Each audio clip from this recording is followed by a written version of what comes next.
It wasn't until after over a decade in the show that Mark DeRosa discovered his true calling. Scalpel. Saving careers. Clear. Finally making something of his UPenn degree. Time of death, 9th inning.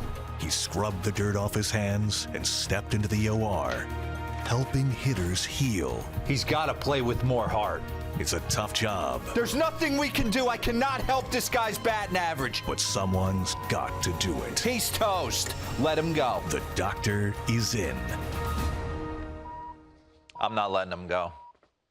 Because this one's hurting my feelings a little bit, right? Because you're seeing a guy who's taken so much criticism, constructive criticism, whatever you want to call it. Everybody's got an answer. I'm going to take my stab at it today. But as a former player, you hate seeing guys go through a slump and then it almost flips into like mental, where the opposition's a ghost. They're having ABs and they're just concerned about being inside themselves and what I have to do fundamentally correct. Or you watch Anthony Volpe take ground balls. I mean, he was one of the best defenders, Gold Glove. And you watch him now, he's debating, do I stay back? Do I go in with one hand? Nothing's happening reactionary. He's all kind of process orienting everything.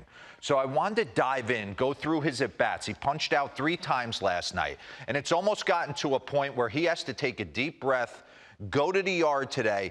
I look at the Yankees, and I know they can cover up kind of Anthony Volpe not producing offensively, although I think there's a lot in the tank offensively.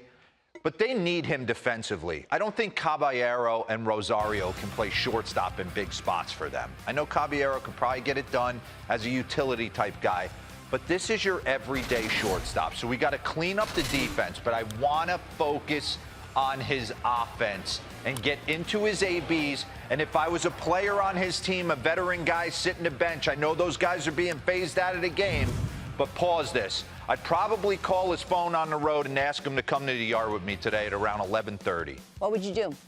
We're going to go in the cage, we're going to have a cup of coffee, and we're going to start enjoying it again. That's number one. You forget about, you're grinding so hard, there's so much pressure on him, he's taking it on the chin from everybody in the tri-state area, that you just have to eliminate the noise. You have to want to do this for yourself and your teammates. That's it. We'll worry about the fans later. We got to get back to basics in what we do. So let's go through his first AB last night. I want you to lock in on body language, game planning, so run that back for me real quick. Process a big league hitter. It's your first at bat against a guy who's not going to beat you with elite velocity. You're 0-0. Anybody in the stands walking to the plate 0-0 knocks the donut off their bat. They are on what? You are on fastball, middle cut. Some guys don't like to swing with no strikes. Some guys are willing to go. But I know one thing. You better be on time for an 0-0 cookie fastball, middle cut. And if it's there, it's up to you. Tell me if he's ready to go right here, 0-0, or if he's in his head. I mean, he's late on the first pitch of the game. Emergency hack. Pause that. Run it back for me real quick. Run this slow.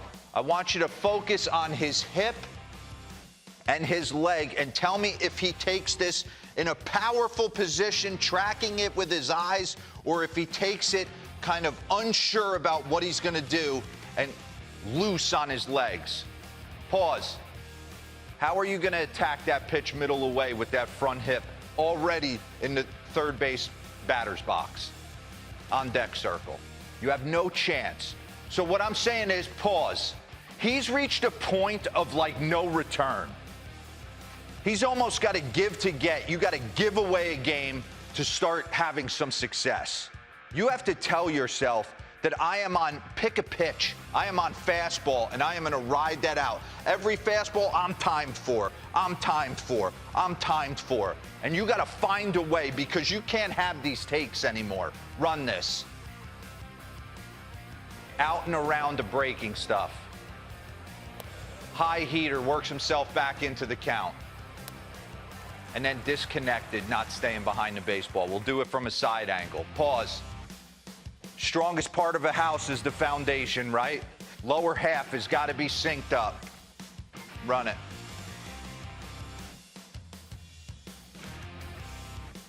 Off his front side, reaching, everything off on his front side, nothing behind himself, not cutting himself in half and playing with the backside of the baseball. It's the whole feel versus real thing that I go back to with Alex Bregman. Don't run it yet.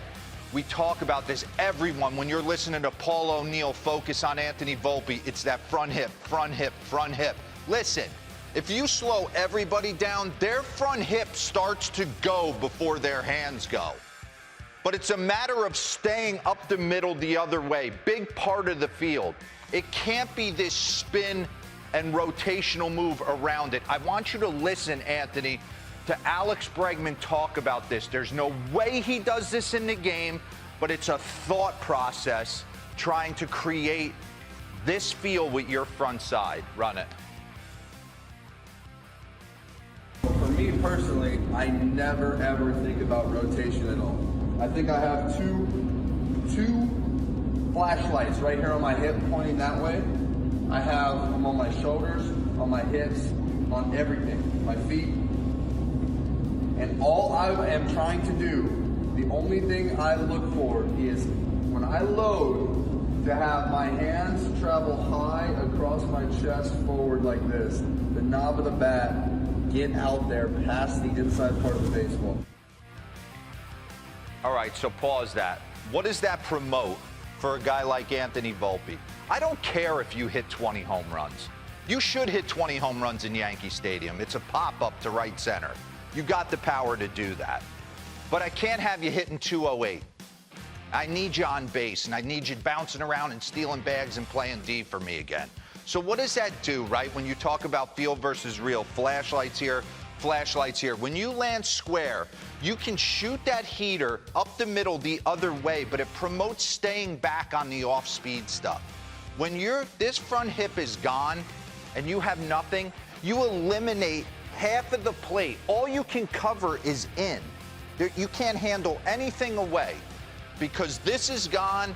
I'm rotational around and everything that's moving away from my barrel as I'm giving myself one chance to potentially hit the ball. And I know it's in there. Watch this. He has moments where he shoots the ball to right field, stays behind it. This should be the sinus rhythm of what he's trying to accomplish when he walks to the plate, especially with 2 strikes. Not this high leg kick trying to create all this power that he doesn't need to go for. This is his second AB right here. Gets in a 2-0 count. Tough pitch on him right there. Disconnected. And then right there, run that back. 2-2. So you're sticking your nose in there. This is classic slump in his head as well. But 2-2, we've talked about Alexander yesterday. He's a changeup monster. So when you know a guy's a changeup monster and he can't beat you with his heater, you can sit in between. He's not going to beat me. I just can't think pull down the left field line. So if I'm staying back, ready for the changeup, here's the heater, boom, shoot it up the middle the other way. Staying back, locate the changeup, and I can take the dog for a walk and potentially go deep. I know it's easy sitting on the couch, but these are classic. This isn't, he can fix this is what I'm saying. This isn't monumental. He's got to get out of his own way. Pause this real quick because he struggles on off speed, and it promotes it, that he's not thinking up the middle the other way. Bring up the off speed board. Lowest average versus non-fastballs, he's hitting $174. They could spin him something on the outer half and get him out all day long. All right, get back into the last at bat. Here he is. Last at bat, he's in a 1-1 count. Run that back for me. Watch the swing. Watch the swing. Run this. Is that an emergency hack late? Is he going to get that with his body and his hands and trying to drive that up the middle the other way? Or is he landing in his head and just emergency hack swinging at that?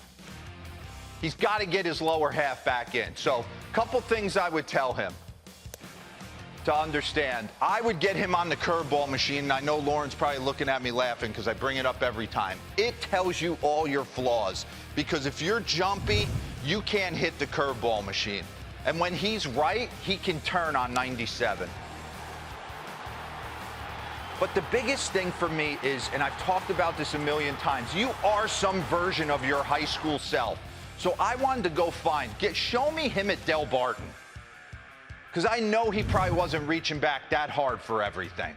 Watch how much taller and athletic he is in his setup. Just shooting the ball. Run that back for me one more time. Just He's slow definitely click it. taller. Look how Slow click it. down he is. Slow click it. Pause. Now slow click it one at a time. Right there. Look how much stronger he is in high school in his lower half. Look at this front foot grounded as opposed to kind of rolling around it. This foot's already rolling, front hip gone. I'm going to be in and out, and he's still able to get this for a knock, but he's got... Get back to that.